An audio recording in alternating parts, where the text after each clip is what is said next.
Under the blazing lights of the Alamodome in San Antonio, Texas, a storm of anticipation filled the air long before the opening bell ever rang. The crowd wasn't just loud, they were vibrating with a kind of electricity that comes from knowing they were about to witness something unpredictable, something violent, something unforgettable. Cameras glided across thousands of faces, some cheering, some chanting, some simply waiting in awe as the fighters prepared backstage. Adrien "the Problem" Broner, the undefeated three-division world champion, walked through the tunnel with his trademark swagger, draped in confidence, surrounded by an entourage that moved like a protective wave around their star. He danced, he smirked, he embraced the moment with the comfort of a man who believed this night would be another highlight in his collection. Across the arena, Marcos Chino Maidana stood inside his locker room with a different aura. Quiet, cold, focused. This was not a man searching for fame. This was a man coming for a fight.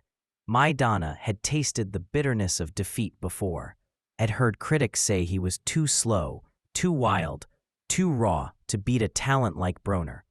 But the fire burning in his eyes tonight said something else entirely. He wasn't here to participate. He was here to demolish. As the announcer's voice boomed through the speakers, introducing Broner first, the arena erupted with mixed emotions. Cheers, boos, whistles. Then Maidana's name echoed, and a roar of approval filled the dome. The tension between the polished technician and the rugged warrior felt like an old storyline reborn. When both men walked toward the center of the ring for final instructions, their eyes locked with a promise. One man would leave with the world title, but only after surviving hell. The bell rang for round one, and immediately the energy shifted. Instead of easing into the fight like so many expected, Maidana charged forward with an avalanche of punches, hooks, overhands, uppercuts, all thrown with vicious intent. Broner retreated to the ropes, rolling his shoulders, trying to catch punches on his arms, the way he had seen Floyd Mayweather do so many times. But this wasn't Mayweather's rhythm, and Maidana wasn't here to cooperate. A thudding left hook crashed against Broner's guard, followed by a booming right hand that made the champion stumble awkwardly across the canvas. Broner tried to grin, tried to show the crowd he was unfazed, but the truth was clear. Marcos Maidana wasn't just aggressive, he was relentless. The sound of his punches echoed like cracks of thunder. The crowd sensed it. Broner's corner sensed it, and perhaps, deep inside, Broner sensed it too. Then came round two, a round that would shift the entire universe of Adrien Broner's career. Maidana stepped in behind a jab that was never meant to land. It was bait. The real weapon came a split second later, a monstrous overhand right that detonated on Broner's jaw.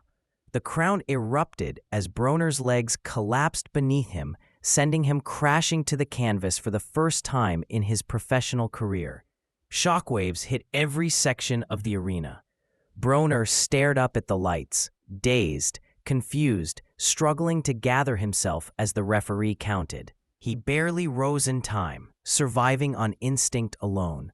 Maidana smelled the moment and attacked like a predator, hammering Broner along the ropes, battering the body, ripping hooks upstairs. The champion clung, backpedaled, and tried to hide behind a shell that was slowly cracking apart. This wasn't the showboat undefeated star fans were used to. This was a man trying to survive a storm unlike anything he had ever faced. As the middle rounds unfolded, the fight transformed from a one-sided beating into a brutal tug-of-war. Broner, recovering from the early disaster, attempted to reassert himself with sharper timing and crisp counterpunches. His jab began finding openings. His right hand snapped Maidana's head back in moments that reminded everyone why he entered the night as an undefeated champion. Broner's footwork grew lighter. His shoulders rolled smoother, and his shots carried that familiar speed that had dazzled so many opponents before. But Maidana never stopped marching forward. He didn't care if he missed 3 punches as long as the 4th one landed. He targeted Broner's ribs with savage left hooks, digging so deep it sounded like a hammer slamming into a tree trunk.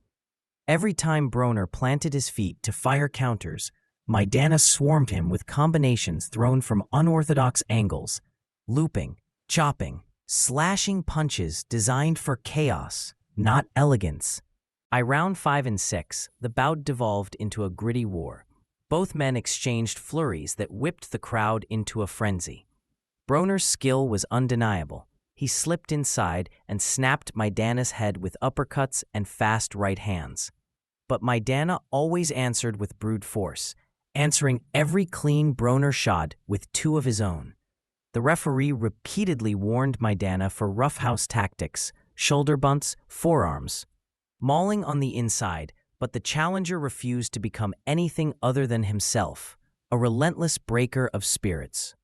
Late in the 6th, Maidana roared back with a wild left hook that staggered Broner again. Sweat flew across the ring like silver mist. The atmosphere tightened as both fighters dug deeper, refusing to give an inch. It wasn't just a boxing match anymore. It was a battle of wills, a clash of 2 men determined to survive the fire consuming the ring. Round 8 delivered the second defining moment of the fight, one that sent shockwaves through the arena all over again. Maidana, still pressing forward like a man possessed, trapped Broner near the ropes and unleashed a devastating left hook that landed flush on the champion's jaw.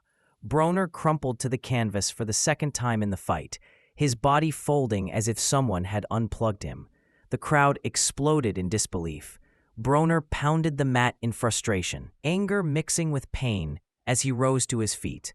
Then came the controversial moment, Maidana lunging forward, a clash of heads sending Broner stumbling back dramatically, collapsing as if struck again. The referee quickly ruled it a point deduction against Maidana for the headbutt, giving Broner a brief lifeline in a fight slipping away from him. But Maidana shrugged it off and went right back to work. The later rounds were a test of heart, grit, and survival. Broner, bloodied and battered, tried desperately to regain control. His punches still carried sting, especially when he planted and fired that sharp right hand. His corner pleaded with him to bite down, to show the world the dog inside him. Maidana, breathing heavy but still dangerous, kept ripping hooks to the body, forcing Broner backward with sheer force of will. Round 11 saw both men fighting in pure exhaustion, Broner landing clean counter uppercuts, Maidana answering with clubbing overhand rights. Sweat, blood, and the roar of the crowd blended into a chaotic symphony. Both fighters had been pushed to their limit. Broner looked like a man trying to rewrite fate. Maidana looked like a man determined to finish what he started. The tension heading into the 12th round was suffocating. Broner needed something dramatic. Maidana only needed to remain the storm. The bell for round 12 echoed like a final call for destiny. Broner charged out of his corner with urgency, firing combinations, landing crisp left hooks and stabbing jabs that snapped Maidana's head back. For a moment, the champion looked revived, sharp, desperate, fighting not just for the belt, but for pride. Maidana, though exhausted, continued to press forward, refusing to allow Broner any space to breathe. Every time Broner tried to create rhythm, Maidana disrupted it with a lunging right hand or a rugged shove inside. The exchanges grew wild, raw, and emotional. Both men dug deep into reserves only true warriors possess. The final minute felt like a battle on the edge of collapse. Broner's counters whipping the air, Maidana's body shots thudding with heavy echoes. Neither man wanted to back up. Neither man wanted the other to see weakness. As the last seconds ticked away, they fought in the center of the ring, trading hooks, firing until the final bell roared across the arena. The crowd rose in thunderous applause for a war they knew would be remembered. Broner walked back to his corner bruised, humbled, but still standing. Maidana returned to his corner with the look of a man who had left every ounce of himself inside the ropes. Then came the announcement. the words that would shift both careers forever. All three judges scored the bout for the winner, and the new WBA welterweight champion of the world, Marcos El Chino Maidana. The arena erupted. Maidana lifted his arms in triumph, the warrior who refused to surrender to hype, who refused to bow to expectations, now standing as the king. Broner, emotionally broken, walked out of the ring in shock, a man forced to confront a truth harsher than any headline. The storm he underestimated had washed his kingdom away. And so, on that unforgettable night in San Antonio, the world witnessed the moment the problem was solved, and a legend named Maidana was forever forged in fire.